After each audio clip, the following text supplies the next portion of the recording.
Entonces, lo primero que voy a hacer es comentarles de qué se trata el curso y cuáles son las condiciones para poder aprobarlo.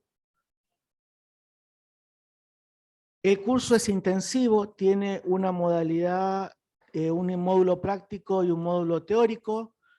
La etapa teórica es en el día de hoy, ahora, son 2 horas, es obligatoria, o sea, quienes no hayan participado hoy de la instancia teórica no pueden hacer la parte práctica.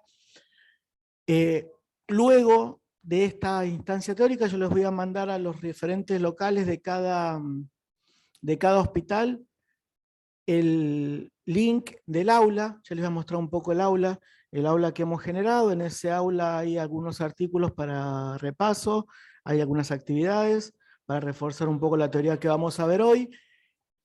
Y luego la etapa práctica.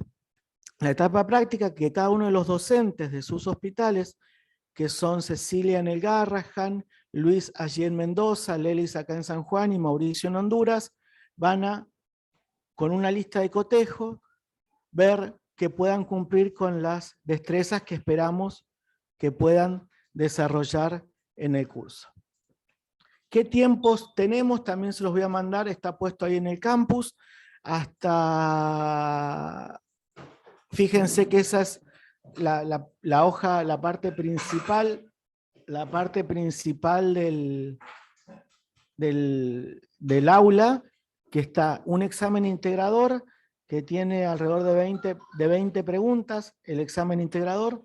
Ese examen integrador se aprueba con un 70%. Después una actividad complementaria, que la actividad complementaria la van a realizar una actividad complementaria por grupo, por hospital, o sea que entre todos van a tener que hacer una actividad complementaria que la tienen que subir al aula. Luego tienen una encuesta de opinión que se va a habilitar al final del curso con el examen teórico, material complementario y bibliografía. ¿Por qué están separadas? Porque el material complementario es, como se dice, complementario, anexo, que lo pueden recurrir y se quedan con dudas. Pero la bibliografía es como casi imprescindible que la miren para poder complementar el conocimiento. Para poder acceder a la certificación, para poder completar el curso, asistencia a la instancia teórica, aprobar el examen teórico integral, que es este integrador, aprobar la instancia práctica, realizar la actividad complementaria y realizar la encuesta de opinión. Nosotros vamos a tener un registro de todos ustedes. Quien cumpla con todas estas instancias va a tener la certificación. Preguntas hasta acá del dictado del curso. Vamos a tener tiempos, ahí en el aula está detallado, no me acuerdo si tengo el aula abierto, a ver. ¿Alguna pregunta? Los escucho, ¿eh? Si quieren preguntarme algo con respecto al curso. Me perdí algo. ¿Va a haber una aula virtual? Sí.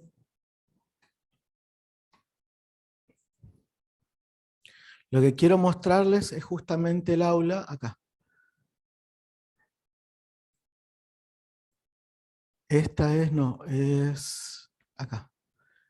Fíjense que acá en el aula, ahí se está viendo el aula, sí. Acá en el aula está el detalle también de todo lo que les estaba explicando, ¿sí? La etapa práctica hay hasta el 22 de diciembre para completarla, para cumplir con las evaluaciones con sus docentes hospitalarios. El examen integrador va a estar del 17 disponible 48 horas, 17 de diciembre 48 horas disponible, y la actividad complementaria va a estar el límite de entrega el 22, y para la encuesta de opinión el límite de entrega es el 23. ¿Dudas hasta acá con lo que respecta a la dinámica del curso? ¿Los escucho? Claro. La única instancia grupal, presencial, es esta, que es la teoría. Después la van a hacer con Lelis, se pueden dividir en grupos, cada uno se divide con su coordinador hospitalario para hacer las prácticas. Y después tiene que juntarse todo el grupo para hacer la actividad complementaria. ¿Mm? No sé si me han escuchado, quedó claro, pónganme por el chat si hay alguna duda. Si los veo que están... A ver, alguien que escriba. Nadie es que acá alguien escribió, buenísimo, está claro, dice Reina, quedó claro Natalia, buenísimo, fantástico. Entonces avanzamos en la primera charla, un poco definir qué es la ecografía. Y este curso inicialmente se llamaba ecografía multisistémica, pero no sé si es la nomenclatura. Lo que sí seguramente es ecografía del pie de cama, que lo que nos permite es poder diferenciar situaciones clínicas y ser más certeros en las decisiones y ser más exactos en los procedimientos. No es invasivo, es portátil y nos permite ver y hacer en tiempo real, que no es lo mismo que la radiografía, que no es lo mismo que la tomografía. Entonces, es lo más parecido quizás al estetoscopio, pero con la diferencia de que no escuchamos, sino que vemos. Lo importante es que sepamos que esto no reemplaza a los ecografistas ni a los cardiólogos, entonces no tenemos que subirnos por ese tren porque nos genera conflictos. No reemplaza a los especialistas, lo nuestro es para resolver situaciones de conflicto o de clínicas inmediatas en nuestros pacientes. Está puesta la sonda, ¿cómo hago para poner un catéter con mayor certeza? Se tapó la sonda vesical, no se tapó la sonda vesical, hay una retención urinaria aguda, está respirando, tiene movimiento respiratorio. No, nosotros no vamos a ver cuestiones estructurales. Y esto que les decía en la charla que tuvimos el otro día, tiene un montón de ventajas y un montón de cosas a favor, como que no emplea radiación. Si ustedes se acuerdan, los que somos un poco más viejos, la terapia anterior, la cantidad de radiografías que hacíamos, de hecho existe todavía el hábito de a veces que siempre todas las mañanas pasa el radiólogo a ver si hace falta una radiografía. Eso queda pegado de alguna época que a todos los pacientes ventilados se les hacía una placa todos los días. Entonces, hemos bajado significativamente el número de radiografías. Puede realizarse rápida, no hace falta desplazarlo al paciente. Se puede hacer de manera repetida y nos da certeza para la realización de procedimientos. Y la desventaja que nos dicen siempre que es operador dependiente como el cerebro, como el estetoscopio, como las manos, como cualquier cosa. Entonces, si nosotros logramos desarrollar la destreza, no vamos a tener esa desventaja de la ecografía. Y sí requiere un proceso de aprendizaje sistemático. Esto es importante que lo tengamos en cuenta, cómo se genera la imagen, para que ustedes tengan una idea muy grosera. No pretendo que sean ecografistas, ni mucho menos, pero sí que entiendan qué significa la imagen, ¿no? La imagen, si es oscura, ¿qué quiere decir? La imagen se construye con el rebote del eco. La sonda, el traductor tira ondas de sonido. De acuerdo a lo que rebota, lo que capta de rebote la misma sonda, es la construcción de la imagen. Entonces, ¿qué quiero decir? Si tengo un hueso, por ejemplo, el sonido va a rebotar, ergo, va a ser una imagen más blanquecina, no lo va a atravesar, va a ser hiperecogénico. ¿Sí? Entonces ustedes van a ver cuando vean un hueso, por ejemplo, que es hiperecogénico. En cambio, el líquido atraviesa, y eso es hipoecogénico o anecogénico. Y el hígado sería una cuestión intermedia. ¿Qué es lo que quiero decir? Para que ustedes entiendan, cuando vean eh, eh, las imágenes, qué densidad de tejido hay abajo del ecógrafo. ¿Sí? Si tengo aire acá, fíjense, no voy a poder ver nada, pero eso después se los vamos a mostrar en las prácticas, ¿sí? Porque el aire me figura como interfase, como ruido, entonces no puedo transmitir el sonido. Pero tengan en cuenta esto, que hiperecogénico se llama cuando la imagen es blanca, anecogénica cuando la imagen es negra, anecogénica cuando la imagen es negra, y como grotesco duro, anecogénico es el agua, hiperecogénico es el hueso. ¿Sí? Nosotros tienen, de acuerdo al equipo que tienen y al equipo con el que ustedes vayan a laburar en sus unidades, distintas ondas, tamaño, frecuencia, la cantidad de sonido, de sonido que tiran, las imágenes que producen. Ustedes en nuestro servicio van a trabajar particularmente con dos ondas que son el convexo y el lineal. Son las dos ondas que van a trabajar y con las que vamos a hacer las prácticas. Las lineales, que son las rectas, tienen menos frecuencia. Que tenga menos frecuencia hace que la imagen tenga mucha menos profundidad, pero mucha más resolución. En cambio, que tengan menos frecuencia, le dan más profundidad y menos resolución. Pero fíjense, esas son las ondas nuestras. Esta es la imagen que les genera el lineal. Este es el sectorial que usamos para cardiología. Y este es el convexo, que es el que se usa para sonda vesical y sonda nasogástrica. La anatomía de una imagen. Nosotros siempre tratamos de poner la marca, la sonda. Fíjense que van a tener ustedes en sus ecógrafos. ¿Me pasás, Nadia, una sonda? En sus ecógrafos van a tener una marca siempre en la sonda, en el traductor. Entonces la marca, por convención, tratamos siempre de ponerla hacia la derecha y hacia la cabeza. ¿Qué quiero decir? Fíjense, a ver, fíjense, esa es una de las ondas que tenemos nosotros. Igual acá se la muestro a ustedes. Nuestra sonda tiene esa marca ahí. Esa marca la voy a poner siempre, que es en esta zona, no me acuerdo si es esta o esa, tiene dos marcas, es esa. Esa marca siempre tiene que estar a la derecha del paciente y a la cabeza del paciente, para que siempre hablemos el mismo idioma con las imágenes, ¿sí? Entonces, si vos me vas a mostrar una imagen, yo sé que pusiste la sonda a la derecha y a la cabeza del paciente, ¿sí? Del paciente y no del operador. Todo lo que vean acá en la pantalla es superficial, ¿sí? Porque es lo que está pegado al traductor, lo que está pegado a la piel. Hacia aquí es profundo, y aquí van a tener, según su equipo, las escalas de profundidad, que ya lo van a ir viendo en lo práctico. Y si lo tienen en cefálico caudal, hacia la cabeza y hacia la cola, ¿sí?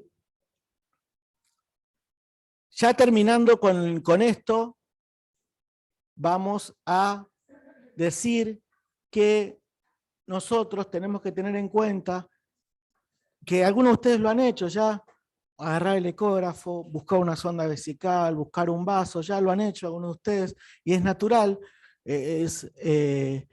Ustedes como profesionales de enfermería tienen la obligación de utilizar cualquier tecnología que esté al alcance, que facilite la práctica diaria y el control de los dispositivos de los pacientes, siendo más seguros. Ustedes nos enseñan muchísimo a nosotros acerca de seguridad. Entonces, tomando las palabras de un colega de ustedes, donde saqué que está el QR, por si quieren bajar ese artículo, creo que está en el aula igualmente, esto nos da mucha más seguridad. Entonces, me parece que es un lugar donde enfermería tiene que entrar y hacerse fuerte también.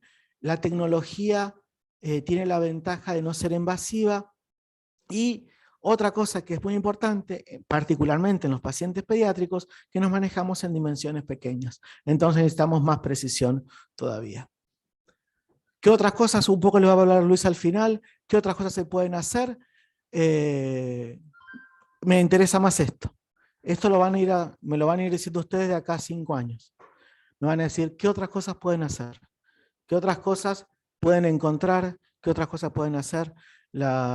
Si hacemos un seguimiento de las heridas, si van a hacer, Mauricio nos contaba que en Honduras hacen la gente de enfermería ecografía ocular, por ejemplo. Entonces, el límite lo van a poner ustedes, no nosotros. Y ustedes también, yo le hablo a los de acá, pero ustedes también. Entonces, para terminar, les cuento a los que no son de aquí, en nuestra terapia tenemos 4 ecógrafos. Uno de los 4 ecógrafos es mi intención y de nuestro equipo asignarlo a enfermería y a kinesio, que es el ecógrafo con el cual se van a hacer las prácticas. Así que esperemos que nos funcione.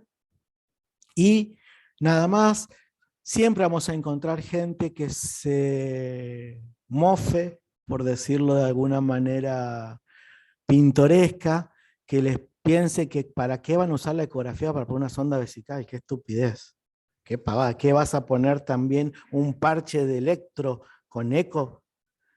Entonces, a toda esa gente que tiene algunas limitaciones mentales, hay que enseñarles que nosotros tenemos las tecnologías para ser más certeros.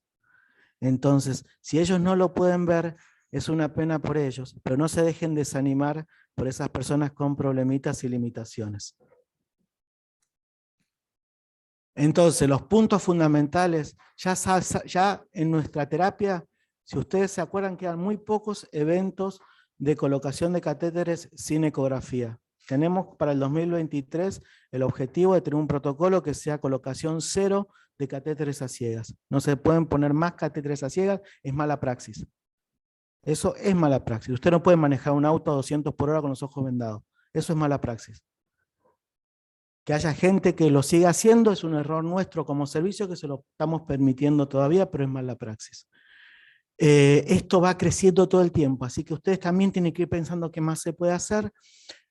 No siempre es fácil implementar nuevas formas de trabajar, no se desanimen, vayan contaminándose, súmense a las personas en sus servicios que lo están haciendo, y en equipo seguramente se va a poder generar cosas mejores para el control de los pacientes. Sin mucho más que decir, vamos a pasar a la próxima. Yo voy a dejar de compartir, Ceci, y cuando quieras, compartí tu pantalla y yo cierro mi micrófono y el video, y al final hacemos las preguntas. O vayan haciendo las preguntas por el chat y yo las puedo ir contestando ahí por el chat.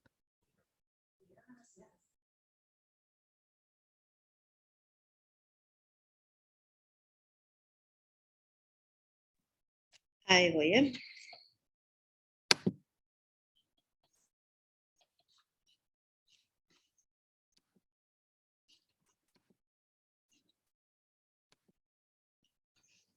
Ahí se ve la presentación.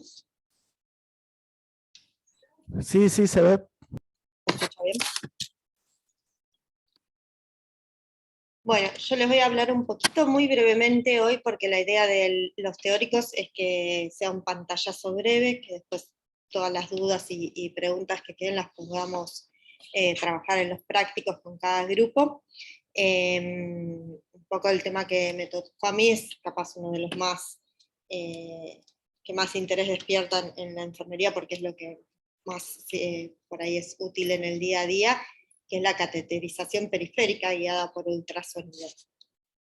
Yo, perdón, no me presenté, para los que no me conocen, soy María Cecilia García, yo soy médica terapeuta de la UCI 72, que es una terapia de inmunosuprimidos de acá del Hospital Garrahan, y miembro de UPE.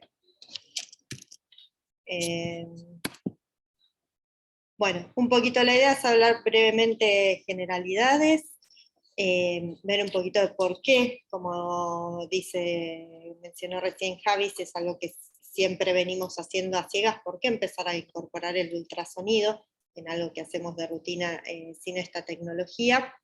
Un poco de la sonoanatomía, cómo elegir el mejor acceso vascular, brevemente la técnica de inserción y un poquito de PIC. Bueno, nosotros que todos trabajamos en una terapia intensiva sabemos que todo paciente crítico requiere un acceso venoso, que la mayoría de los pacientes críticos terminan con un acceso venoso central, pero que este tipo de accesos no están libres de complicaciones, desde las infecciones asociadas a catéter, que son un problema en todas las terapias y que pueden terminar incluso con un shock séptico y fallecimiento de los pacientes, sobre todo en la terapia nuestra que trabajamos con pacientes inmunosuprimidos, complicaciones como neumotórax, hemotórax, intentos fallidos. Tener un catéter venoso central implica un riesgo diario para el paciente, entonces es importante reevaluar diariamente la necesidad del catéter venoso central. Y muchas veces la indicación del catéter venoso central es que no se puede tener un acceso, no se puede conseguir un acceso periférico en ese paciente, o que la colocación del acceso venoso periférico es dificultosa, y no que realmente el paciente tiene una indicación de un catéter venoso central. Los accesos periféricos de buen calibre son aptos para prácticamente todo tipo de infusiones, excepto las nutriciones parenterales y algunas soluciones muy hiperesmolares o inotrópicos. soportan alto flujo, tienen menor índice de complicaciones infecciosas y la colocación es más simple.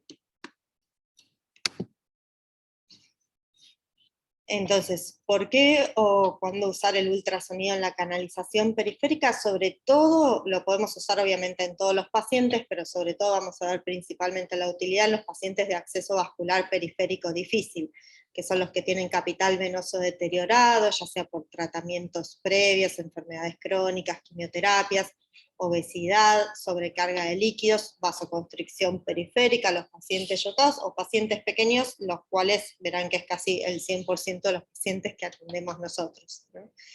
Minimiza los riesgos de la colocación porque permite visualizar directamente las estructuras, permite proteger el capital venoso en los tratamientos largos, las colocaciones de catéteres de tipo PIC o midline, permite adaptar el calibre del catéter al vaso, eso lo vamos a ver en un ratito, pero esto minimiza mucho el riesgo de complicaciones como las tromboflebitis y las pérdidas del catéter, y nos sirve también en la canalización de PIC en pacientes con acceso central difícil, o para preservar los vasos centrales para otro tipo de procedimientos, ECMO, hemodiálisis, etcétera, que sí o sí necesitan de un catéter venoso central.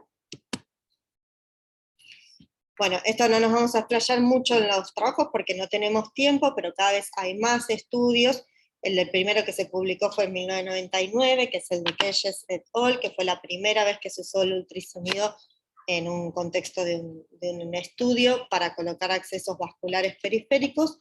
Desde ese momento se han publicado varios artículos, y a partir del 2013 varios metaanálisis, todos, la mayoría con distintos números de pacientes y de características, pero la mayoría muestran estos, lo que están verdes con uso de ultrasonido y lo que están rosas con la técnica clásica, tanto el tiempo medido en minutos para la colocación del acceso, los números de intento y la media de los redireccionamientos del catéter que uno realiza mientras coloca el catéter son francamente menores cuando usamos el ultrasonido.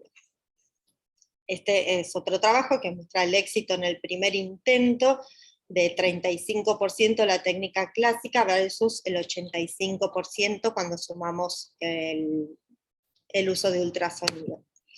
Y varios metaanálisis que se han publicado desde entonces, algunos de los cuales los tienen en la bibliografía por si a alguno le interesa leerlos, pero que la conclusión es siempre la misma, sobre todo en los pacientes que son de acceso dificultoso, el uso de ultrasonido nos suma un mayor porcentaje de éxito en el primer intento y menor cantidad de intento y redireccionamiento del catéter. Perdón, si voy muy rápido me frenan, pero estamos medio justos de tiempo, por eso quiero pasar esta parte que es más teórica. Con respecto a la sonoanatomía, siempre de elección para la colocación, tanto de accesos venosos periféricos como de accesos venosos centrales de inserción periférica, como es el PIC, el sitio de inserción de elección va a ser en las venas del miembro superior. Dentro de las venas del miembro superior tenemos un sistema superficial y un sistema profundo. El sistema superficial parte de las venas del arco palmar, de ahí se forman las venas del antebrazo que desembocan en la vena mediana, en el codo, que es la que vemos aquí, generalmente acá en el pliegue del codo, que después se divide en la vena basílica, que va más sobre el borde medial del brazo, y la vena cefálica, que va sobre el borde externo. Y después tenemos el sistema profundo, que son las venas que acompañan a la arteria humeral, que en general son 2 venas por cada arteria, que son las venas braquiales, ¿sí? De elección siempre vamos a tratar de elegir las venas del miembro superior. Dentro de las venas del miembro superior, el sistema superficial es más de elección, porque el sistema profundo circula o discurre junto con la arteria y el nervio, entonces además de que es de un poquito más difícil acceso, tenemos más riesgo de lesionar las otras estructuras. Y dentro de estas, la vena basílica, por su calibre y por su trayecto más recto, es la que más fácilmente vamos a acceder y la que vamos a elegir de primera opción, tanto para la colocación de accesos periféricos como PIC. Después, perdón, estas ambas venas, la braquial y la basílica, se juntan llave y se continúan con la vena axilar. Esto es un poquito como vemos este sistema de venoso en la ecografía, ¿sí? Como les había dicho, les explicó Javi, esto de hiperecogénico o blanco, o anecogénico o negro. Los vasos, como llevan sangre, que es líquido, los vamos a ver anecóicos o negros. El tejido circundante, que es músculo y tejido celular subcutáneo, se va a ver en distintas escalas de grises. La vena basílica se ve como una vena redondeada en la parte interna del brazo, y las venas braquiales que hablábamos recién van junto con la arteria, formando esta imagen típica que se le dice el Mickey, porque simulan las orejas del Mickey y la cabecita, y la vena cefálica. Estas tres venas son las que más vamos a utilizar. Esto para que lo vean un poquito en tamaño más grande. Esto que vemos blanco acá, como les dijo Javi, que blanco se ve el hueso, sería el hueso humeral. En la cara interna del brazo, más profundo, vamos a tener el paquete humeral con la arteria y ambas venas que lo acompañan, que sería el Mickey, la vena basílica, un poquito más medial, y la vena cefálica en el borde externo del brazo.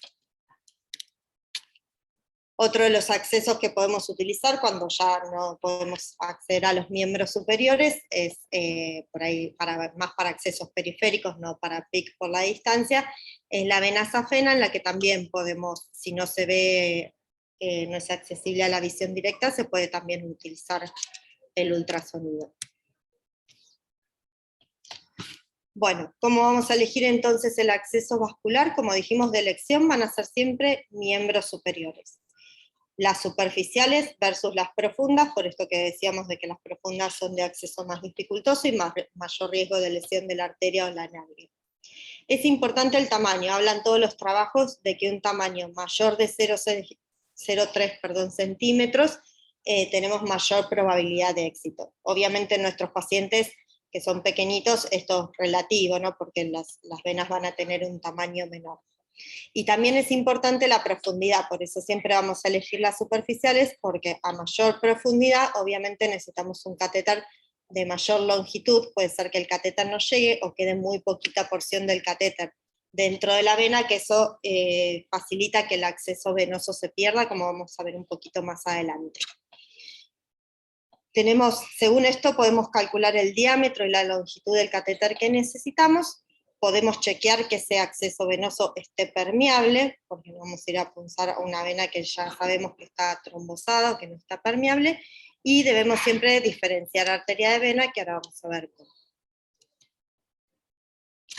Con respecto al tamaño, otra de las herramientas que nos suma el ecógrafo, que no lo tenemos cuando hacemos una punción a ciegas, es que nosotros podemos medir con el caliper del ecógrafo, después en el práctico vamos a ver cómo se hace, el diámetro del vaso.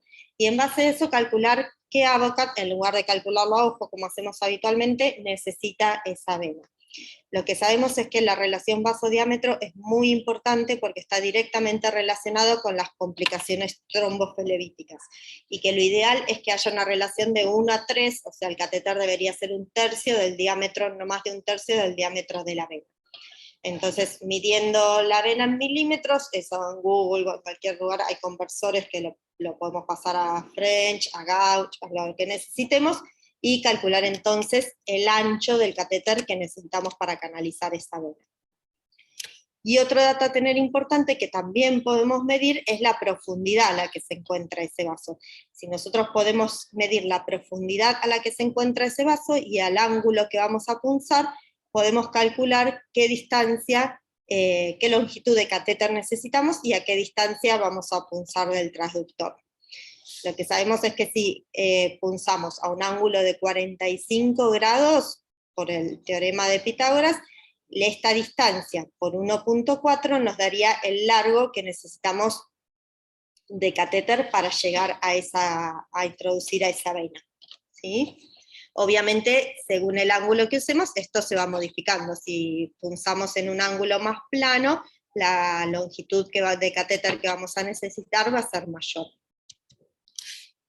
Y esto es importante porque hay trabajos también como el que les menciono acá, que vieron que la longitud de catéter que queda introducido en la vena está relacionado con la duración de ese acceso venoso.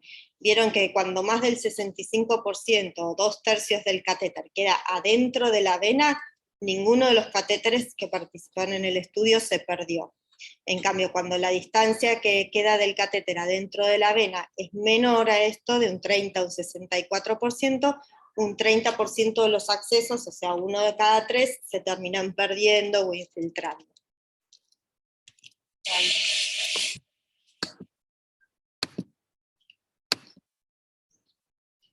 Recién dijimos también que nos sirve para chequear si ese acceso venoso está permeable. ¿Sí? ¿Cómo sabemos que ese acceso venoso está permeable? Hay dos formas, por compresión o por Doppler. Si tienen disponible Doppler, se puede utilizar, que es el Doppler color.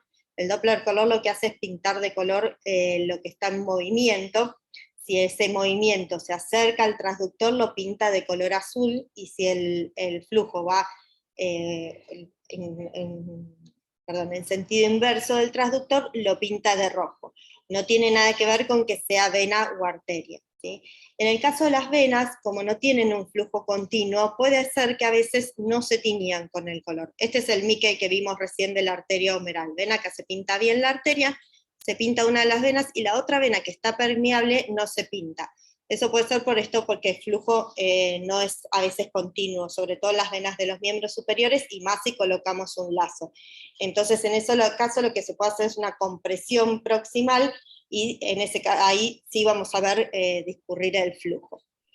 Y lo que más utilizamos, que es más simple todavía, es la compresión. Hacemos una leve presión con el mismo transductor, y acá ven que la vena se colapsa enseguida, y lo que es la arteria mantiene su forma, e incluso se ve el latido. No sé si lo llegan a ver.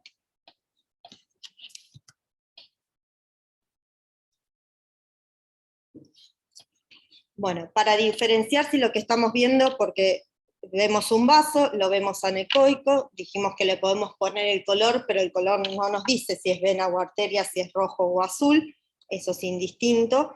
Entonces, ¿cómo podemos diferenciar si lo que estamos viendo es una arteria o una vena, más allá de la localización? Las venas en general son más ovaladas, tienen pared más fina, a veces se pueden ver las valvas venosas, y lo más importante, que es esto que vimos recién, que la vena es fácilmente compresible. ¿Sí?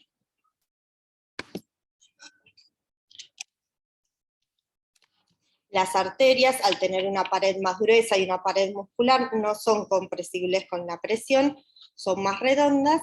Y lo otro que podemos utilizar es el Doppler pulsado, que eso después ya lo vamos a ver en el práctico, que poniendo el cajoncito del Doppler en el vaso, si nos quedan dudas, el flujo arterial es un flujo bien pulsátil, y el flujo venoso es un flujo más como en barra y continuo.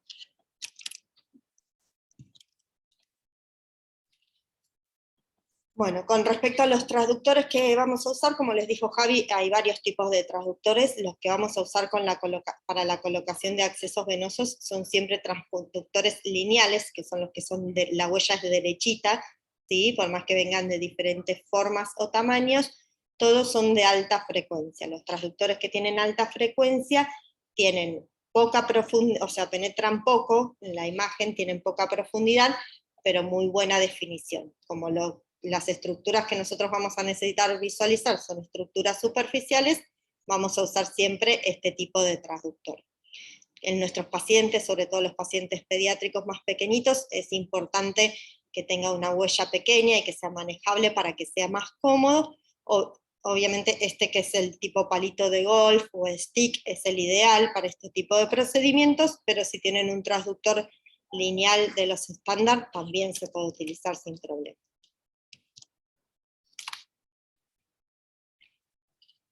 Bueno, una vez que tenemos visualizado el vaso, ¿qué hacemos? ¿No? ¿Cómo es la técnica de inserción de la aguja?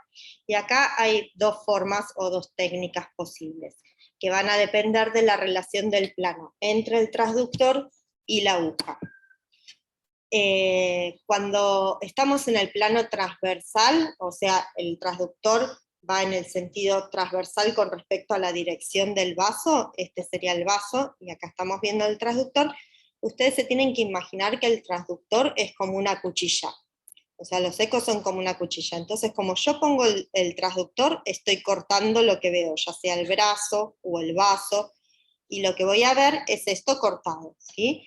Entonces, si yo me pongo en un eje transversal, inserto la aguja más o menos a una distancia que ahora vamos a ver, equidistante a la distancia que esté el vaso, a 45 grados, y yo lo que voy a ver, pasar por el transductor, es nada más que una sección de la aguja, porque el transductor la va a ir cortando la aguja. Entonces yo siempre voy a ver solo la punta de la aguja. Por eso se llama fuera de plano, ¿sí? Porque la aguja me queda fuera de plano del transductor. Entonces esto, en el eje transversal solo se visualiza una sección de la aguja, es más sencillo habitualmente para principiantes y sobre todo es útil si hay poco espacio. Ahora vamos a ver que en el eje longitudinal no en todas las localizaciones tenemos lugar para ponernos con el transductor en longitudinal. La técnica longitudinal o el plano, el transductor va en el mismo sentido que el vaso, o sea, si yo tengo las venas, por ejemplo, del brazo, me voy a parar con el transductor así, en el mismo sentido que el brazo.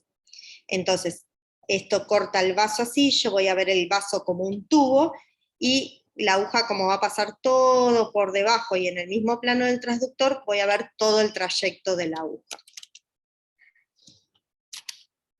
Esto es un poquito cómo lo van a ver en el eco cada uno, ¿sí? Si yo estoy en transversal, lo que tengo que tratar, o fuera de plano, lo que tengo que tratar de hacer es no perder nunca la visualización de la punta de la aguja, porque esto es lo que tengo que seguir para saber si estoy llegando correctamente al vaso.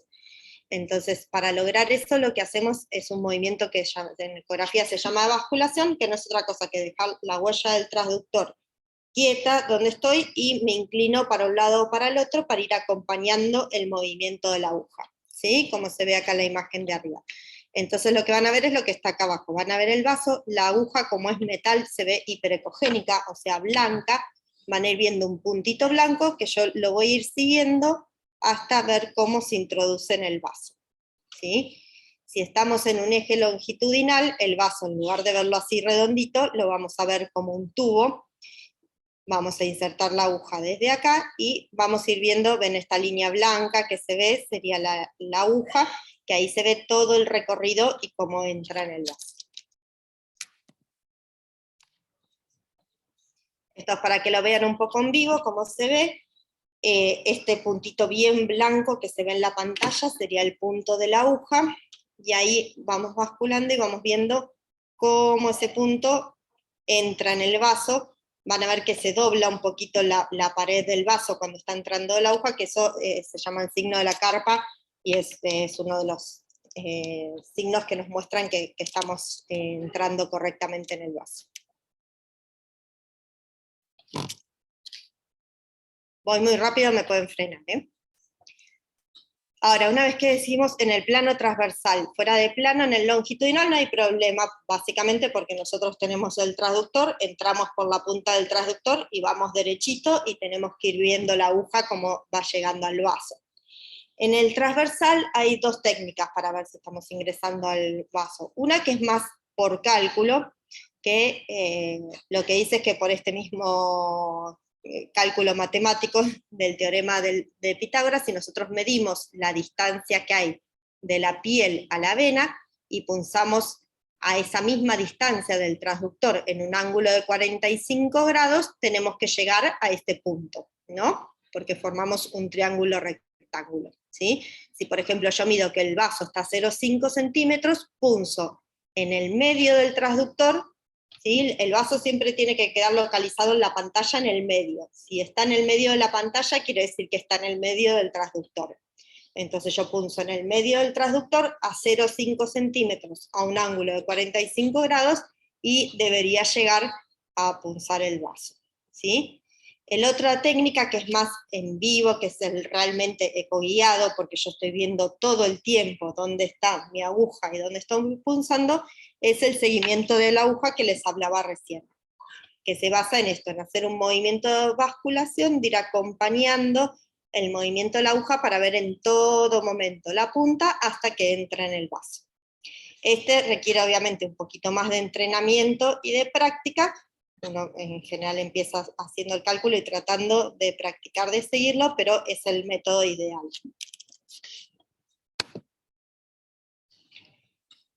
Otra de las cosas que nos permite el eco es una vez que punzamos la vena y tenemos retornos, y lo que estamos haciendo es colocando un pic, por ejemplo, una vez que progresamos el alambre, podemos ver también con el ecógrafo si la guía está correctamente en el vaso antes de progresar el catéter. Ven que también la guía, al ser alambre, se ve como una línea hiperecogénica, en general doble, y se ve muy bien cuando está realmente dentro del vaso, y eso nos da una seguridad. En el caso de los PICs también no hay que extender tanto porque después van a hablar más de lo que es otras generalidades, pero a través del ecocardio, de la ecografía pulmonar, etc. Una vez que colocamos la guía, que confirmamos que la guía está en la vena y progresamos el catéter, podemos también detectar mal posición del catéter, si el catéter está correctamente colocado, si llega la infusión a la aurícula derecha, se puede hacer la prueba con burbujas, por ejemplo, y descartar complicaciones como el neumotórax o hemotórax. Todo con el mismo transductor y en el mismo momento, sin necesidad de otros procedimientos o estudios complementarios. Con respecto al PIC, que es el catéter central de inserción periférica. Y esto es fundamental porque, como lo dice el nombre, es un catéter central, pero que se inserta por una vena periférica, ¿sí? Si yo coloco un catéter de percutáneo o PIC en una vena que es central, ya deja de ser un PIC. O sea, una percutánea en una vena femoral o en una vena yugular interna no tiene la función de PIC, ya es un catéter central finito, ¿sí? Entonces, para que sea PIC realmente y cumpla todas las características y tenga todas las ventajas que tiene el PIC, es importante que ingrese por una vía periférica, porque eso es lo que le da el menor riesgo de infección, trombosis y todas las ventajas que tiene. Que bueno, son estas, ¿no? Son catéteres de larga duración, son mínimamente invasivos porque se pueden colocar precisamente a partir de una vena periférica, incluso en pacientes más grandes se puede hacer en un paciente despierto con anestesia solo local. Es colocado por el personal de enfermería, son más confortables para el paciente, tienen bajos índices de trombosis y de infección con respecto a los catéteres venosos centrales. La seguridad del acceso venoso, menores riesgos de extravasación que un acceso periférico, disminuye los riesgos asociados al catéter venoso central, y bueno, puede utilizarse también en forma ambulatoria. Los pacientes que se van con internación domiciliaria, tratamientos prolongados al domicilio, pueden ser utilizados en el domicilio. Las indicaciones serían los pacientes que requieren terapia endovenosa mayor, esto es relativo obviamente, pero cuando uno ya estima que la duración del tratamiento, ya sea antibiótico o de otro tipo, va a ser de más días de duración, ya sabemos que los accesos periféricos no van a ser suficientes, entonces esa sería una de las indicaciones de colocación de PIC. La administración de quimioterapia u otras sustancias que sean irritantes locales para un acceso periférico, de nutrición parenteral, de soluciones que sean muy hiperosmolares o con pH muy ácido o muy alcalino, que no se pueden administrar por vía periférica. Si necesitamos algo más de monitoreo central, como medición de PVC, extracciones sanguíneas, esto va a depender del catéter, del calibre del catéter, obviamente porque los muy finitos por ahí ya no sirven para esto. En los pacientes con abordaje periférico complicado, o si tiene imposibilidad o contraindicación de un catéter central, por ejemplo, coagulopatías severas, plaquetopenia, etc. Las contraindicaciones, las primeras dos en realidad son relativas, porque la bacteriemia no controlada, la trombocitopenia o coagulopatía, obviamente no es la situación ideal para la colocación del PIC, pero si el paciente necesita sí o sí en esa situación un acceso venoso, el PIC puede ser de menor riesgo que el catéter venoso central, ¿sí? Las absolutas sí serían fracturar la extremidad, retorno venoso afectado, si necesita catéteres de otra característica, está silenciado. Y entonces la aspiré, lo senté y bueno, está ahí. La apagué derecha porque la ves muy... Ay, no silencié el mío. Bueno, perdón, quería silenciar. O bueno, anomalía vascular o trombosis de la extremidad. Con respecto a las complicaciones, pueden ser durante la inserción del catéter, dificultad para avanzar el catéter, arritmias, mal posicionamiento, sangrado o punción de otras estructuras. Todo esto se minimiza obviamente con el uso de la guía con ecografía. Y posinserción, bueno, estas que ven acá en la lista que no tiene mucho sentido. Con respecto al procedimiento, bueno, vamos a proceder obviamente al encendido del ecógrafo, selección de la sonda, que como dijimos vamos a elegir siempre una sonda lineal de alta frecuencia, la orientación, perdón, esto muesca y marca está a nuestra izquierda porque está puesto como para colocar una yugular interna. Como les dijo Javi, para ustedes en el caso de que estemos poniendo un acceso periférico, siempre vamos a poner el punto a la derecha del paciente. Selección de profundidad y ganancia. Esto no les hablé, la ganancia es como el brillo de la pantalla de la tele, ¿sí? Es un botoncito que tiene el ecógrafo, que después lo vamos a ver en el práctico, que me permite es ajustar el brillo para poder ver lo mejor posible, tanto la estructura venosa como las estructuras adyacentes. Y la profundidad también la vamos a ir ajustando a la menor profundidad posible para ver la imagen del mayor tamaño y facilitarnos la inserción. ¿Sí? Vamos a explorar la vena, vamos a decidir qué relación plano-vena vamos a usar, depende de dónde esté el acceso, el tamaño del paciente y todo, si lo vamos a hacer en un plano transversal o longitudinal. Diferenciamos arteria de vena, verificamos el tamaño y la permeabilidad de ese acceso, y una vez que elegimos la vena y el abordaje óptimo, todo esto se hace en forma no estéril. Una vez que tenemos todo eso, tenemos que pasar a la asepsia del paciente y el ecógrafo. Como lo que vamos a colocar es un acceso central y hay que colocarlo en condiciones estériles, esto es súper importante, tenemos que estar tanto estériles nosotros como el ecógrafo para que esto no sea algo que sume más una probabilidad de infección. Para esto lo que utilizamos son mangas que cubren tanto el transductor como que todo el cable del ecógrafo, que tienen que ser estériles, y tratamos de poner en la puntita, o lo atamos con una gomita para que nos quede bien ajustado, o usamos un tegador. Una vez que tenemos toda la asepsia, vamos a proceder a la punción del acceso elegido, ¿sí? Si elegimos la forma transversal o fuera de plano, podemos usar el principio de triangulación, como dijimos, punzamos a igual distancia del transductor que la profundidad que medimos del vaso, a 45 grados, o la maniobra de seguimiento de la aguja, que sería el de elección. Y si elegimos el longitudinal en forma de plano, no movemos el transductor, nos quedamos sobre el vaso y directamente punzamos por debajo, desde un extremo del transductor por debajo, ¿sí?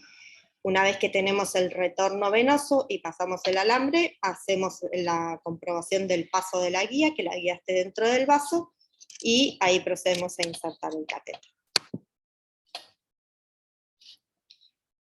Bueno, para cerrar un poquito, para no extenderme en el tiempo, como conclusiones, la punción guiada por ultrasonido puede ser de utilidad, sobre todo en los pacientes que tienen acceso vascular difícil, que en los que trabajamos en pediatría son la mayoría de nuestros pacientes. Aumenta la seguridad del procedimiento, mejora el confort del paciente, ayuda a proteger el capital venoso. Puede representar la única alternativa no central en pacientes complicados, que no se puedan colocar vías periféricas en forma anatómica, y ayuda a escoger el catéter adecuado al calibre del vaso, lo cual minimiza, como dijimos, los riesgos de complicaciones. Bueno. Muy bien, Ceci, muchísimas Lo más rápido que pude. Deja Espero de... que no los haya entendido. Dejo de compartir. Ahí va Mauricio. ¿No viene Mauricio? Mauricio, ¿estás por ahí? Aquí estamos, aquí estamos. Ahí deja de compartir, Ceci, y ya puedes... Ah, Ya ahí dejé de está. compartir, creo, ¿no? Ahí está, buenísimo. Para que me Ahí se silencie. ve en modo PowerPoint, pasarlo a modo presentación. ¿Lo miran bien? Ahí estamos fantásticos, Mauricio. Así que todo Bueno, tuyo. bueno, muchas gracias por la invitación y por la idea.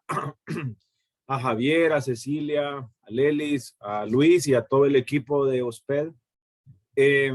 Soy Mauricio Cantillano, soy de Honduras, de San Pedro Sula. Bueno, y somos parte también, gracias a la invitación del grupo de ecografía multisistémica pediátrica latinoamericana.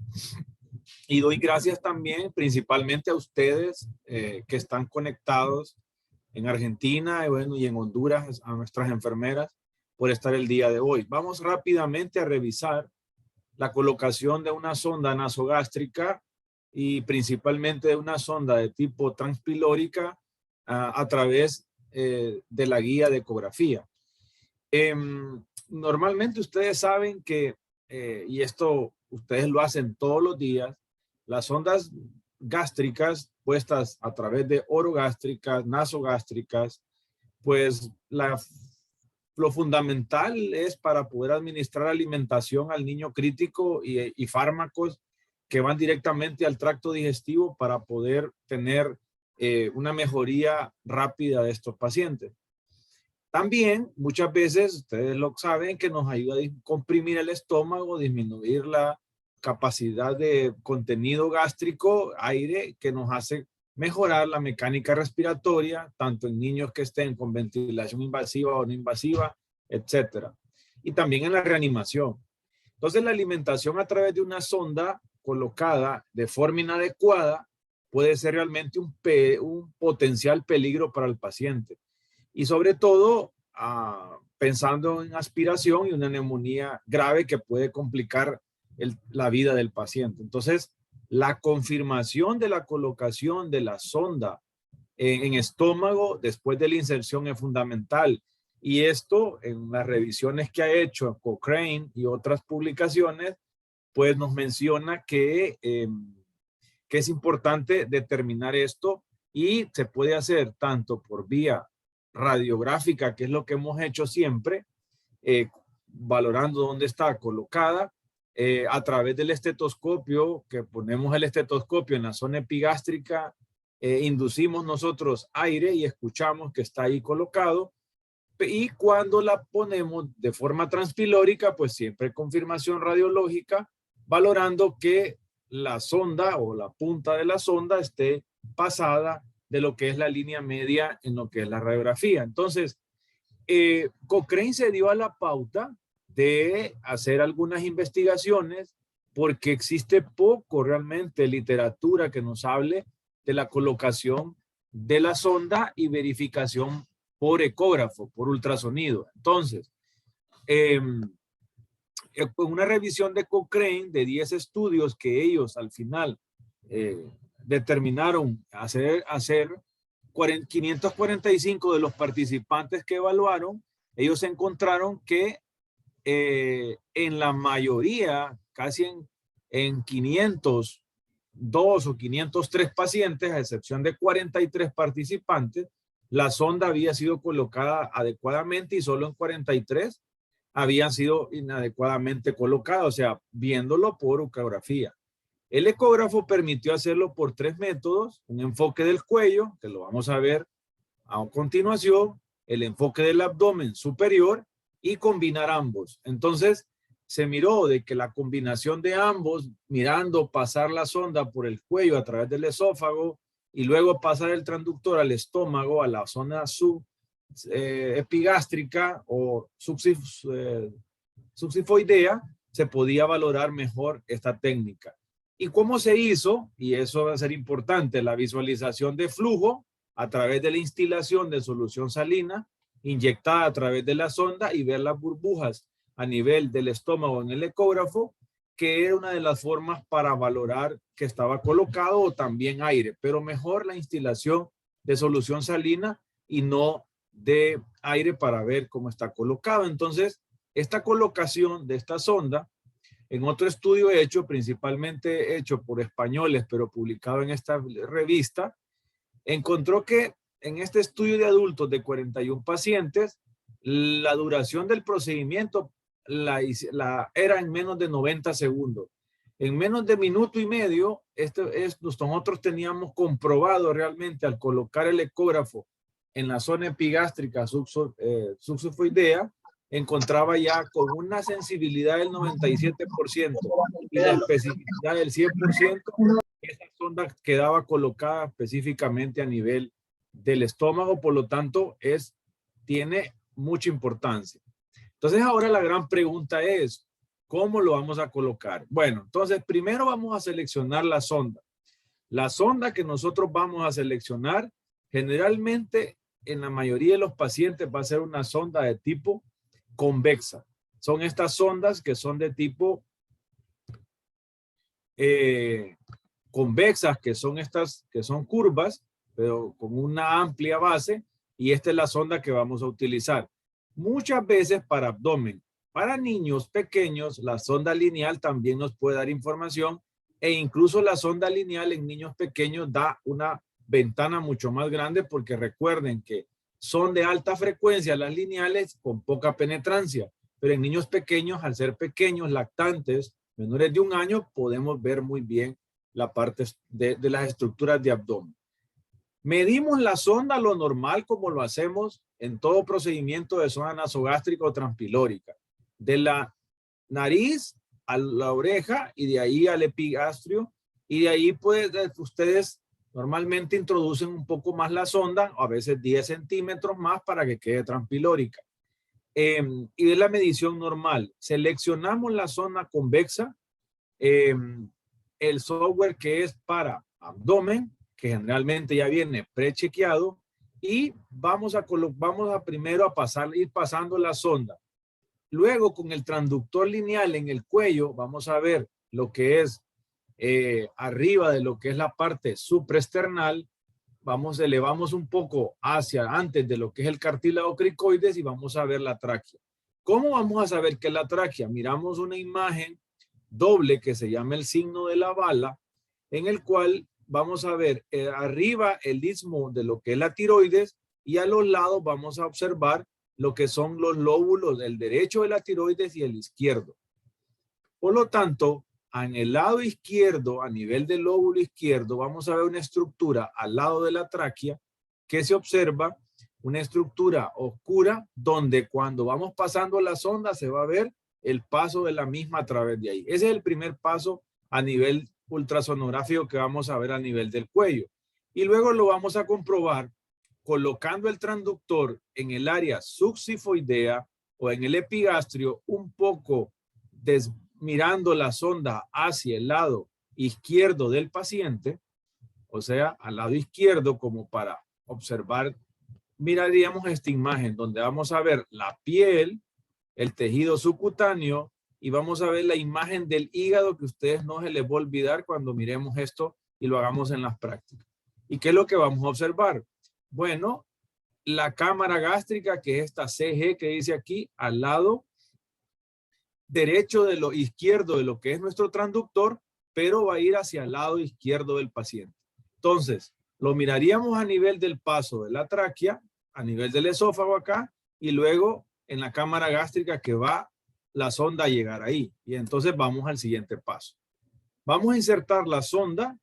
Ya nosotros teniendo la exploración subsifoidea, nos desplazamos un poco hacia la izquierda del paciente, miramos esta ventana y vamos a observar que vamos a hacer una estructura de doble carril, que es esta que ustedes observan aquí.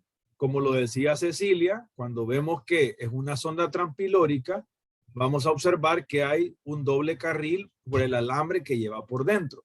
Entonces nosotros miraríamos cuando la sonda interrumpa en esta zona y pase hacia acá. Y aquí vemos una zona de doble carril, que es la sonda colocada en ese momento. Una vez que pasa esta parte y la punta llega casi aquí al hígado, estamos nosotros comprobando que la sonda está en buena colocación e incluso que puede estar transpilórica. Entonces, vemos esta ventana de tipo subsifoidea. Otra opción es también colocar el transductor mirando con la marca de la sonda hacia la cabeza del paciente en esta parte en lo que sería la línea axilar anterior y media, no tan posterior pegado a la cama, sino que en la línea anterior o media de lo que es axilar. Y observamos directamente entonces la cámara gástrica acá, el vaso a este nivel y la cámara gástrica aquí. Por lo tanto, también vamos a ver que al poner burbujas de solución salina va a haber burbujeo en ambas zonas y vamos a ver en el caso de las transpilóricas la imagen de doble carril. Entonces, estas son las imágenes que normalmente nosotros vamos a encontrar. Y en tercer lugar, vamos a desplazarnos del abdomen superior derecho y medio, nos vamos a ir un poco hacia el lado derecho posterior. O sea, una vez que lo hemos colocado, si queremos visualizar que la punta pasó a la línea media, vamos a pasar el transductor de esta parte izquierda, nos vamos a regresar a la parte del epigástrico céntrico y podemos ir un poco hacia el lado derecho de nuestro paciente. ¿Qué va a permitir eso? Bueno, a que vamos a visualizar entonces la imagen del doble carril llegando a la parte hepática, donde nosotros, como lo ven en esta acá, diapositiva, en la cual ven que llega aquí y casi está como llegando al hígado. Por lo tanto, lo que se ha mencionado en la literatura es que visualizamos directamente y decimos que esa sonda probablemente está de tipo transpilórica. Pero recuerden que esto, prácticamente como lo hizo el estudio que mencioné, es prácticamente en menos de 90 segundos o 90 segundos. O sea que no tenemos que esperar que venga la radiografía, que puede tardar mucho más tiempo y por lo tanto ya podemos incluso iniciar la terapia en nuestro paciente. Esto es lo que teníamos desde la parte de la colocación de la sonda nasogástrica y transpilórica. Es poco, pero que espero que les sirva y vamos a hacerlo en las prácticas tanto en Argentina como acá por Honduras. Muchas gracias. Muchísimas gracias, Mauricio. Acá estamos debatiendo acerca de las bondades. Contame una cosa, ¿ustedes confirman la posición de la sonda nasogástrica siempre radiológicamente o no la confirman? No, nosotros lo hacemos con el método de que se coloca el estetoscopio en epigastrio y se pasan 10, 20 ml de aire y por lo tanto se comprueba de esa forma. Luego la radiografía que se pueda pedir por una catéter central o por otro, por intubación o por eso. Pero prácticamente con el ultrasonido ahora que el catéter central se coloca, nosotros pues ya saben ustedes que hacemos lo de la burbuja en corazón a nivel derecho y esto cuando hacemos la radiografía posterior, ya que hemos puesto todo, si en caso que le hacemos, porque también si el tubo endotraqueal lo retiramos, lo dejamos en una buena posición, nos ventila ambos pulmones, pues hasta que el momento en que tenemos que hacer la radiografía decidimos ver la sonda gástrica donde está, pero no lo hacemos ya de rutina estar haciendo radiografía. Entonces este método nos va a ayudar a comprobarlo y por supuesto que la semana pasada hicimos una radiografía en todos los 7 días. Hay semanas que no hemos hecho ni una. Cuando hacemos más de 2 estamos mal. Entonces así vamos avanzando poco a poco. Buenísimo. Vamos a seguir avanzando. Me gustó eso de las radiografías semanales. Te lo voy a tomar. Ay, qué necesidad. Bueno, buenas tardes. Para los que no me presenté, yo soy la doctora Lery Figueroa, trabajo con Javier, estamos acá con los chicos en la terapia intensiva del Hospital Rawson de San Juan. Bueno, las charlas más intensas ya pasaron, la mía no va a ser muy larga, prometo que va a ser corto para que podamos terminar rápido. Yo les voy a hablar de sondas vesicales y vías urinarias. No sé por qué no se pegó acá, bueno, pero la introducción más que nada para decirles que Qué importante la utilidad de todo lo que los chicos vienen hablando, cómo la ecografía ha avanzado en un montón de aspectos. Ustedes ven que Kinesio lo utiliza cada vez más, que nosotros tratamos de eso, enfocar más que nada en la seguridad del paciente. Y en cuanto a lo que es sondas vesicales, la utilidad de la ecografía nos ayuda sobre todo a valorar el globo vesical y la necesidad de sondaje según la medición que encontremos de esa vejiga, comprobar el enorme posicionamiento de la sonda vesical y en situaciones de difícil exploración, que por ahí en la obesidad, en la patología abdominal, nosotros en pediatría, que a veces tenemos algunas complicaciones, nos ayuda a tener una ventana de acceso más fácil a poder colocar. Mostrarles un poco, porque bueno, cada uno debe tener su equipo, ¿no? Pero para esto vamos a utilizar una sonda convexa, que es la que venimos hablando. Recuerden que siempre baja frecuencia, mayor profundidad, menos precisión. Y nosotros vamos a setear abdomen, que es el que queremos ver, para que nos habilite la sonda. El preseteo depende de la máquina. En general uno le puede poner, o sea, le puede poner, digamos, un modo o ir buscando según la ganancia, como les decía Ceci, lo que más cómodo les quede. Y en modo B, que es el bidimensional, es esta imagen que vamos a encontrar de profundidad. Nos vamos a colocar, bueno, la técnica de exploración en la sonda suprapúbica.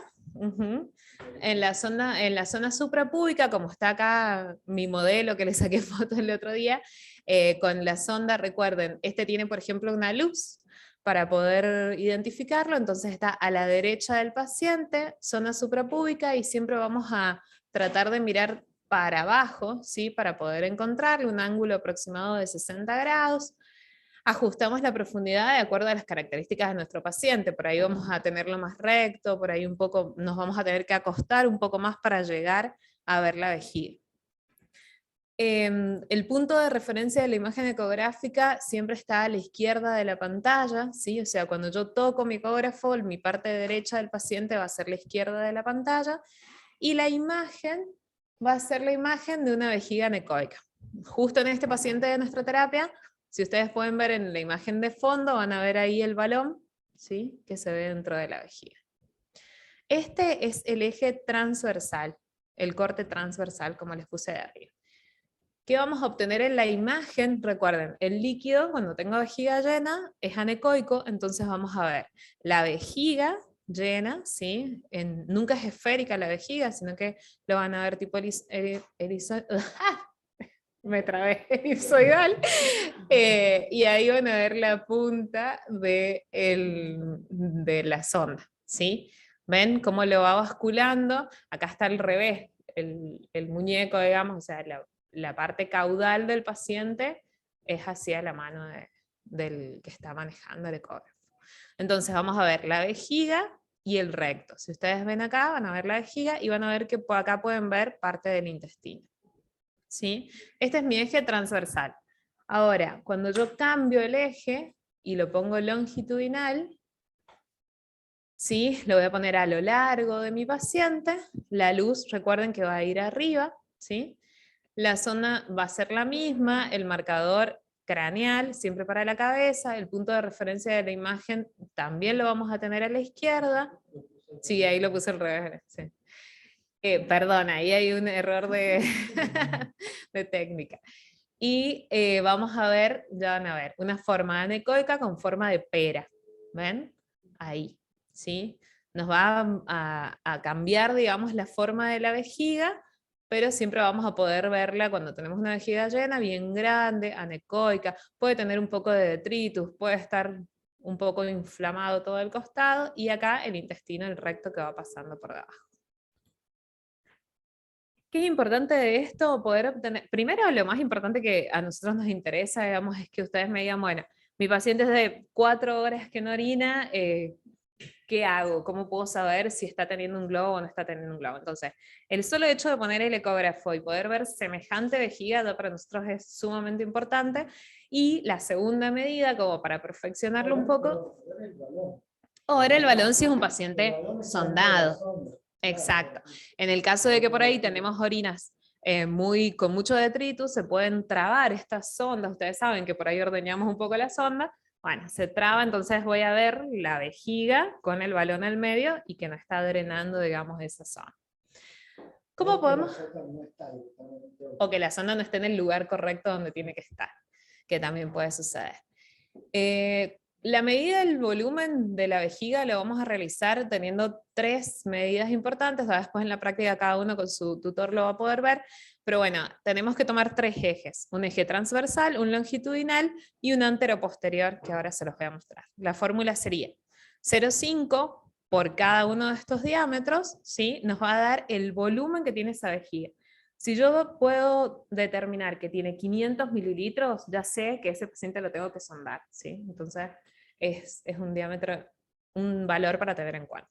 Entonces, ¿ven? Si yo me pongo de transversal, van a ver, en realidad este es un longitudinal, perdón. Si yo me pongo longitudinal, van a ver el anteroposterior, después vamos a ver el lateral, podemos tomar este lateral, y ahí en forma longitudinal el sagital. Entonces, tomo esas 3 medidas, las multiplico por 5, y ahí voy a tener el volumen. Se habla de retención aguda de orina, se habla de globo vesical, o sea, en todas estas ocasiones yo lo que voy a poder ver es, tengo una vejiga llena, la tengo, ahí está, la tengo, lo tengo al paciente sin orinar de varias horas, sé que tengo que poner una sonda. Y ya que sé que tengo que poner una sonda, me puedo asegurar y comprobar de que esa sonda esté dentro de la vejiga. Sumamente importante. Ustedes saben que nosotros vamos entrando, yo los veo a ustedes porque no tengo mucha experiencia en esto, pero ustedes van entrando y empieza a salir pis. Genial, bueno, yo ya sé que tengo pis. Pero ¿cómo sé que no hay una falsa vía? ¿Cómo sé que no estoy en un lugar incorrecto? Entonces, yo puedo mantener eso cerrado, hago la comprobación rápida, pongo mi ecógrafo, veo que la vejiga está rodeando la sonda, listo, ya está, me quedé tranquilo y sé que está instrumentado, ¿sí? Entonces ahí este es un dibujo como para que ustedes puedan ver dónde vamos. A veces se entra en el útero, a veces no, entonces para que sepan la disposición. Si es una nena, vamos a tener el útero anterior. Entonces en ese eje longitudinal voy a poder ver si tengo un globo de anecoico, un globo negro, y la sonda está más adelante, es porque no estoy en el lugar. Exacto. Bueno, charla corta, puntos fundamentales, seleccionar una sonda convex, perdón, la grande, esa gordota que vieron ahí, hacer un control de la sonda vesical, control de la norma posición de la sonda, que es lo más importante, esas dos cosas. Muy bien, nos queda una última charla, venimos re bien con el tiempo, y vamos a tomarnos un ratito para las preguntas al final.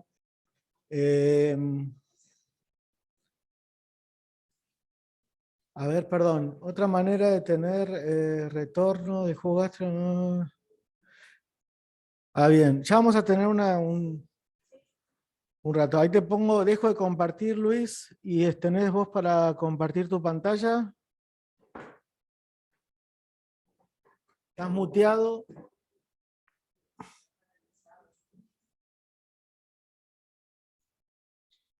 ¿Me escuchás? Ahí sí te escuchamos. Perfecto. Bueno, última charla, ya no los cansamos más.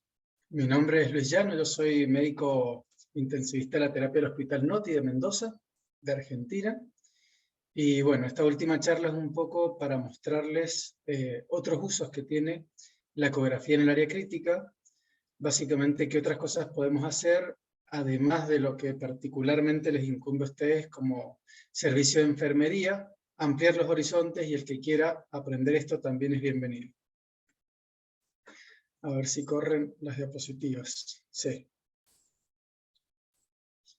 Bueno, entonces, esto es un poco lo que hacíamos nosotros cuando evaluamos a un paciente, que era el ABCD. Siempre estamos viendo eso en cualquier chico que tenemos en una cama de terapia intensiva.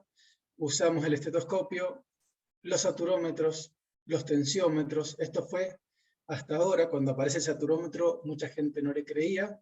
Teníamos esos saturómetros de monitoreo grandes, pasamos a tenerlos de traslado, hoy son saturómetros que podemos llevar en el bolsillo, y aparece la ecografía también, que primero era todo un aparato muy grande que había que desplazar, hoy son maletines, y si quieren, incluso pueden tener un ecógrafo en el celular. Entonces, actualmente pasa a ser casi que nuestro quinto signo vital, entonces por eso la importancia que nosotros creemos tiene este curso, para que podamos familiarizarnos con esto y empecemos a utilizarlo todos en los servicios de terapia intensiva. Ya hablaron de las ventajas y desventajas, esto no me voy a detener, pero sí remarcarles de nuevo que es algo que se puede usar rápidamente, que es inocuo y no nos sale nada de plata y no irradiamos a los pacientes. Y la ventaja es que les hacemos menos daño. Bien, y como para compartir ciertos usos que tiene el ecógrafo, cuando uno habla de POCUS o de ecografía multisistémica al lado de la cama del paciente, lo que está hablando son de distintos protocolos. ¿Por qué? Porque nosotros no somos ecografistas. Somos trabajadores de salud que nos dedicamos a utilizar el ecógrafo para darnos otras herramientas. Y estos protocolos lo que hacen es ordenarnos y decirnos, bueno, esto es lo que hay que buscar para ciertas patologías, nada más. Yo, por ejemplo, si estoy evaluando el abdomen de un paciente, no busco saber cuánto mide el hígado, cuánto mide el vaso, las características del riñón. Yo busco puntualmente ciertas cosas que pertenecen a un protocolo, y eso a mí me ayuda a tomar decisiones.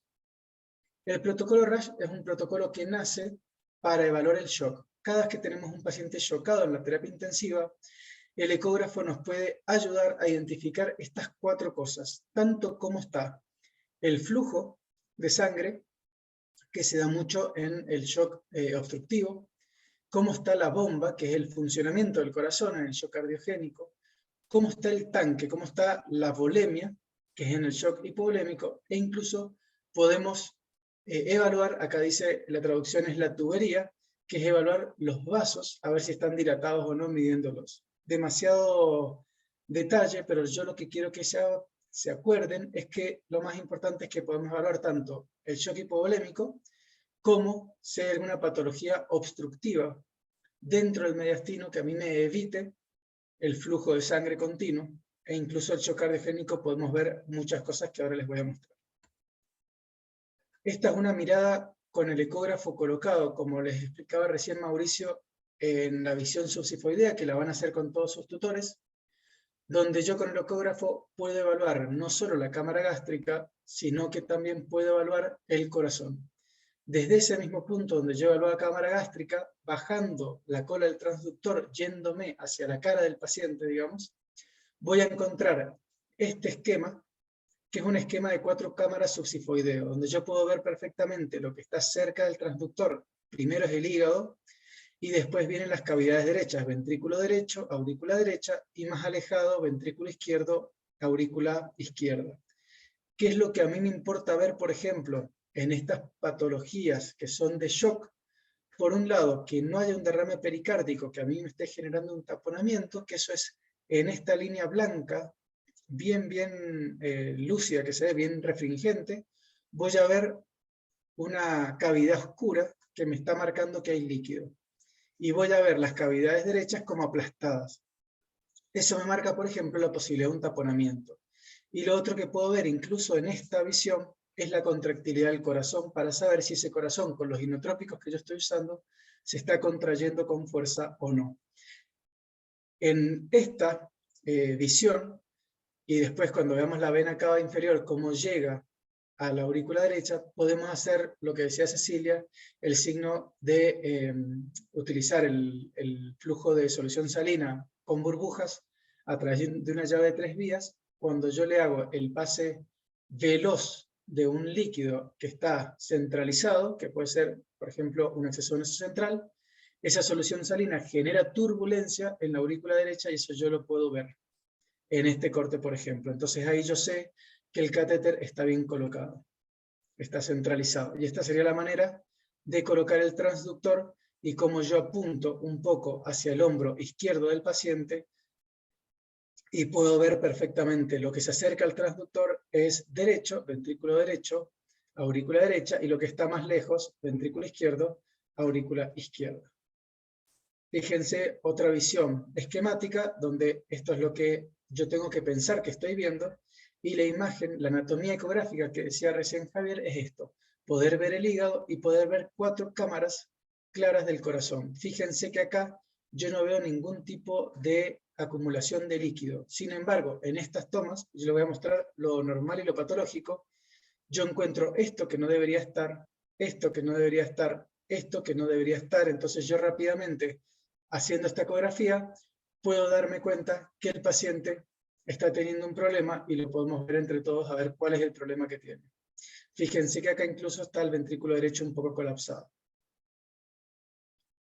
Cuando yo quiero ver el tanque, quiero ver el flujo, con el mismo transductor donde lo tenía colocado, que estaba viendo el subsifoideo, lo voy a poner con la mueca o la marcación hacia cefálico, hacia la cabeza del paciente. Y lo que voy a buscar es la vena cava.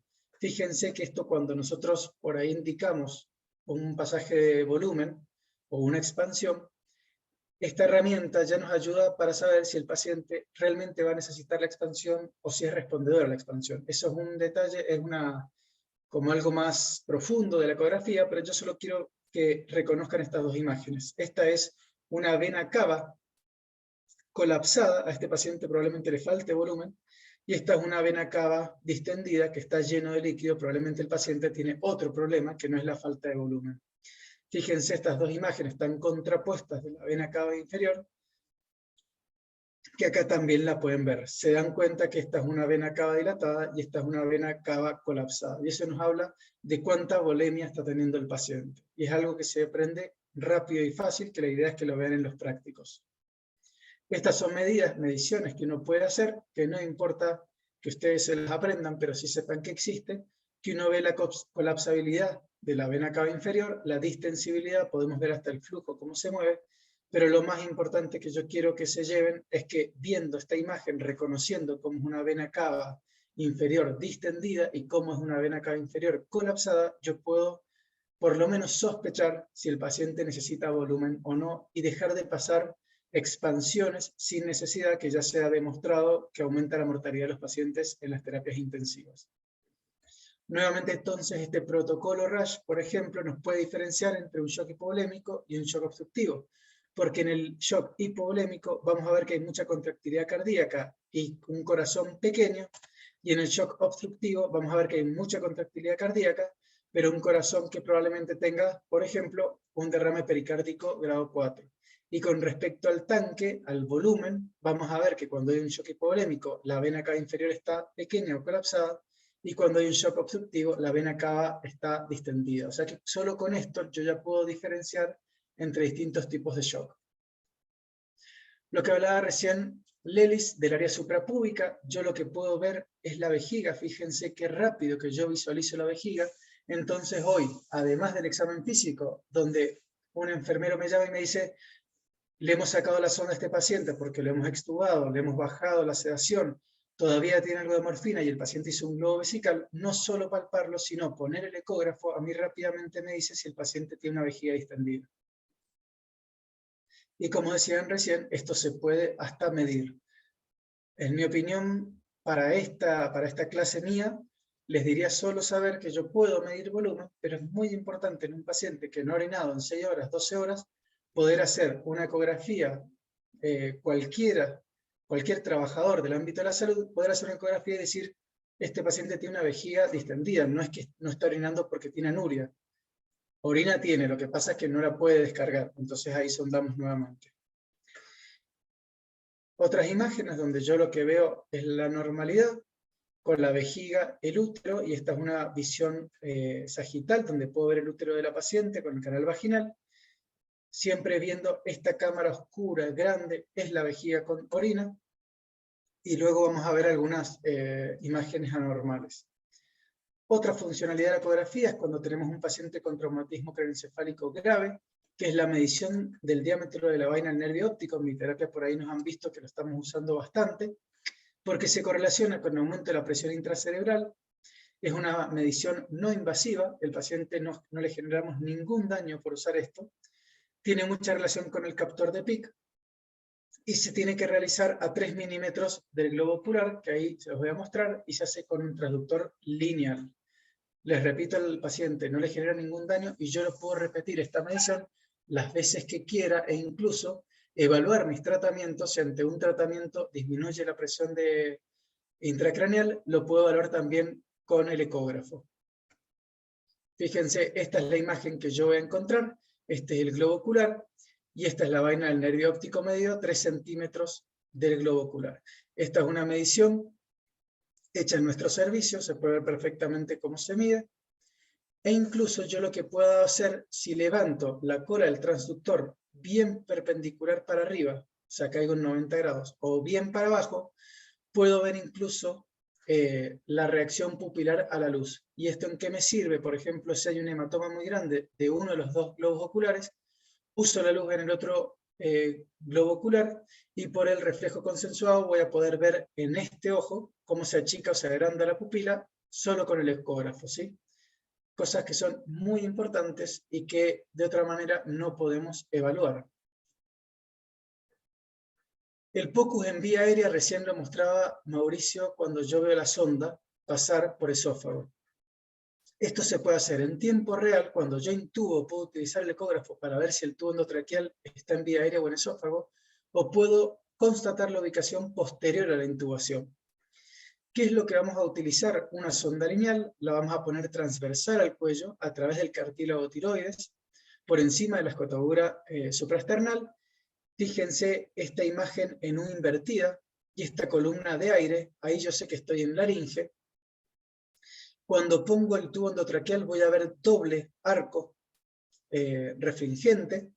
Esto es la glándula tiroides que lo rodea. Y fíjense que el esófago no está. Eso es muy importante. El esófago es una cavidad virtual. No existe hasta que yo le coloco algo adentro. Entonces, esta es la imagen de normalidad de una vía aérea. Y cuando yo coloco un tubo endotraqueal, tengo que seguir viendo esta imagen y el tubo endotraqueal pasar por la columna de aire laringea. Si yo veo una doble imagen, veo esta columna de aire y una doble imagen a la izquierda, quiere decir que el esófago está ocupado por algo. Esa imagen en cañón de escopeta o doble cañón, lo que yo estoy viendo es pasar el tubo endotraqueal o la sonda nasogástrica por esófago. Entonces ahí nosotros sabemos que tenemos una intubación mal hecha, que hemos intubado esófago. Y la otra forma de verlo es a través del sliding pleural, que ya lo vamos a ver en un par de diapositivas. Fíjense, esta es una imagen de una intubación esofágica. Pueden ver la columna de aire en laringe y aparece aquí el esófago del lado izquierdo, a la izquierda del paciente, que no estaba. Esto es el esófago con el tubo puesto, ¿sí? Y el sliding pleural, ¿cómo lo hacemos? Con el paciente intubado y ventilando, el mismo transductor lineal lo colocamos en los hemitórax de los dos lados, y de los dos lados tenemos que ver que la pleura se mueve. A ver si se puede ver. Fíjense que la pleura es esta línea y que pueden ver cómo se mueve cuando ventila el paciente. Hay movimiento hacia un lado y hacia el otro de la pleura. Eso quiere decir que se está ventilando. Si de un lado yo tengo sliding pleural, movimiento pleural, y del otro no, quiere decir que he hecho una intubación selectiva, lo más frecuente es al pulmón derecho, entonces tengo que retirar el tubo endotraqueal.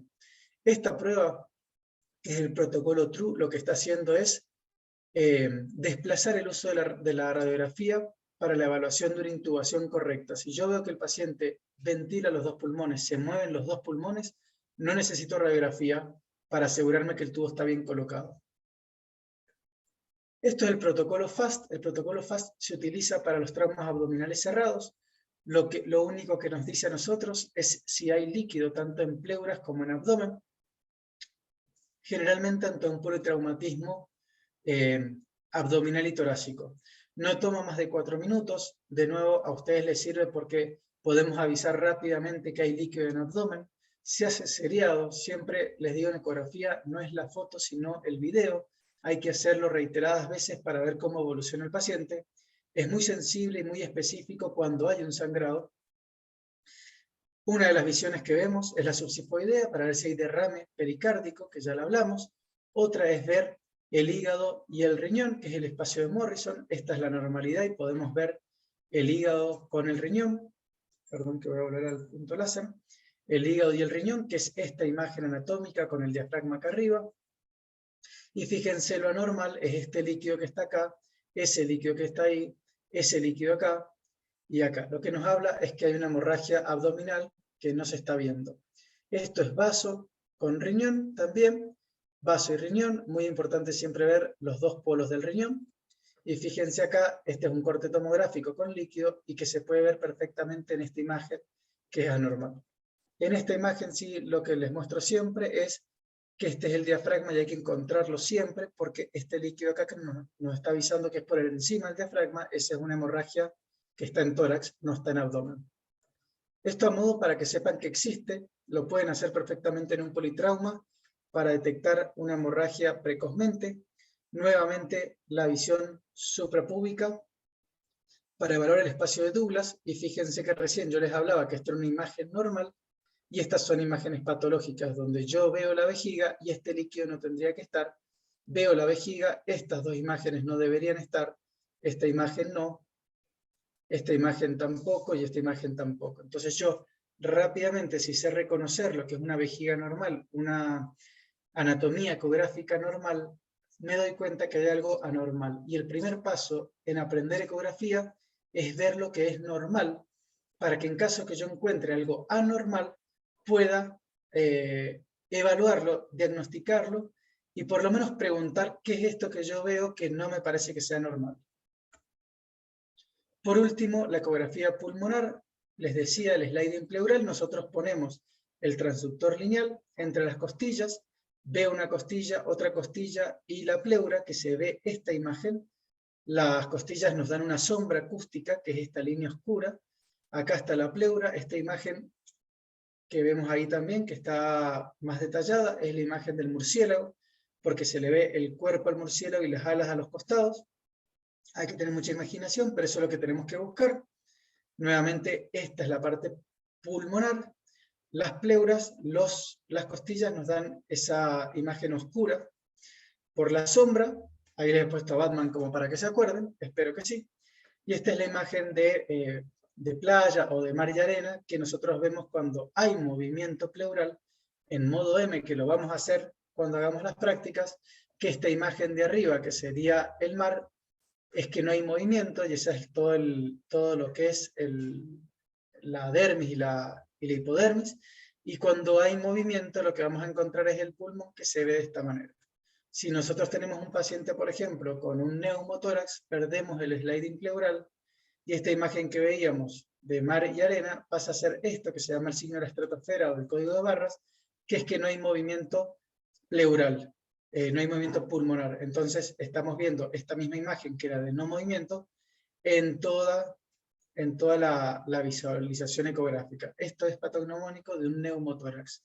Y acá pueden ver con el mismo transductor, que en general usamos los convexos para esto, líquido por encima del diafragma, y eso es un derrame pleural. Todas estas cosas nos sirven para hacer la evaluación de los pacientes críticos.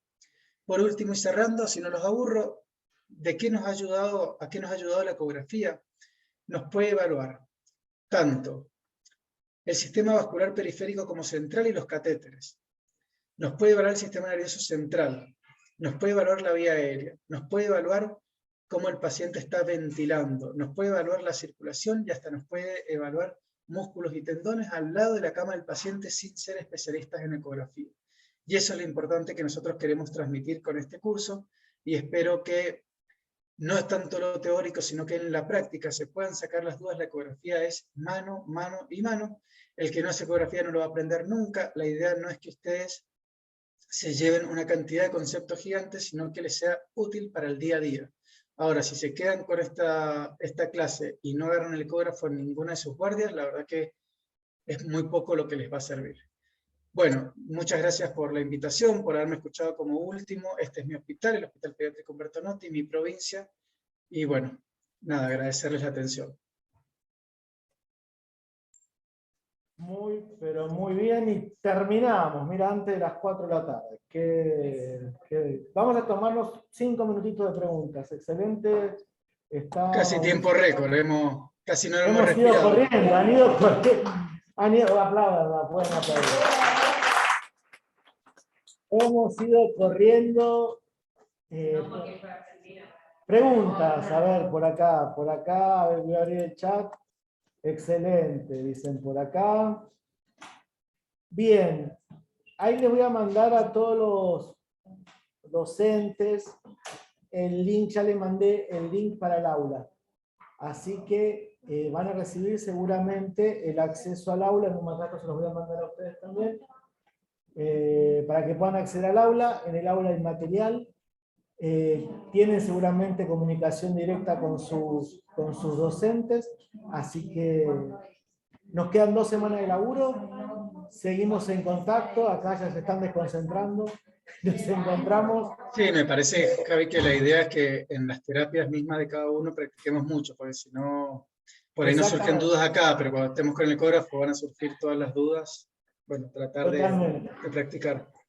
Un abrazo inmenso a Luis, Mauricio, Ceci, Lelis y a toda la gente de todos los lugares que se han conectado. Gracias por participar y vamos a ver cómo nos va con la segunda y las terceras y cuartas partes de este curso, que son todas las prácticas. Un abrazo inmenso y seguimos en contacto. Gracias a todos. Adiós, buena semana.